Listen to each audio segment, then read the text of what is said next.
At 9:30 this morning, 30-something people are going to walk in this room and they're going to get very deeply into one of the great orchestral pieces of all times, Ravel's ballet score for Daphnis and Chloe. What we're really doing is a forensic analysis. We're trying to understand not so much how Ravel does what he does, but why he does what he does. And we dig very, very deep into the music and get really underneath in a way that when you just listen, you don't.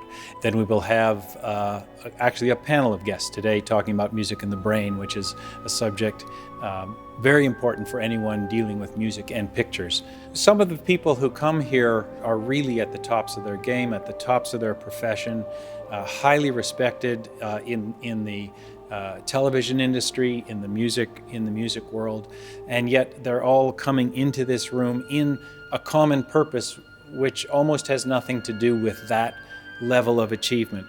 They are coming to do something they love just for the love of it, just for the sake of doing it, and just for the sake of hanging out with like-minded people. You know, they've got a wealth of knowledge and experience, so to be around those people and have conversations with them is amazing, first of all. And then you're studying something that is so rich, like the Ravel itself is so incredible, and to go through it in such a, you know, sort of bar by bar kind of fashion. Every month I come out of that, I'm just like, wow, I can't wait to go back to my studio and write something. So 92 to 104, just for fun.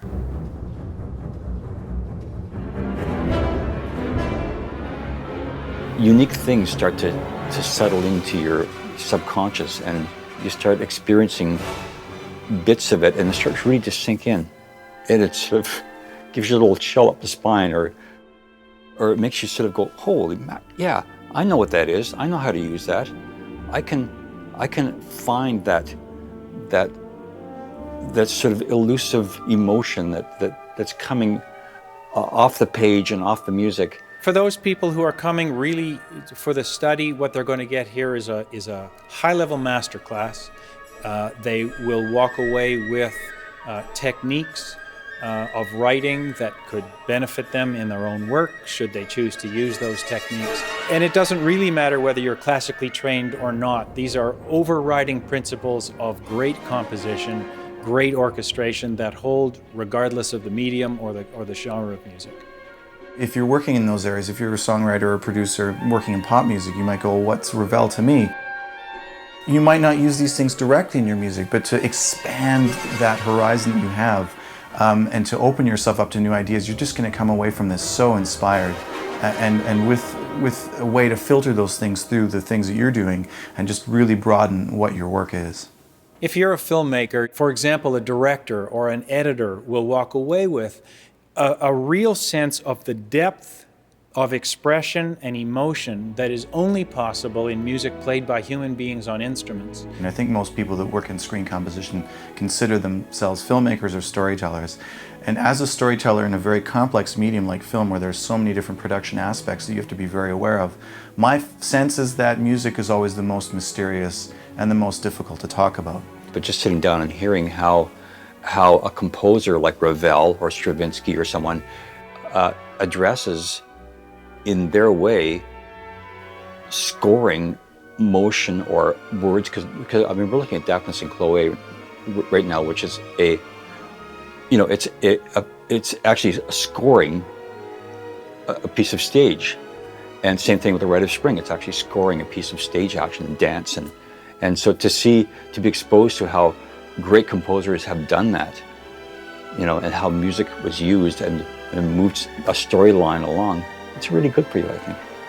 Most filmmakers I meet are in love with music in some way.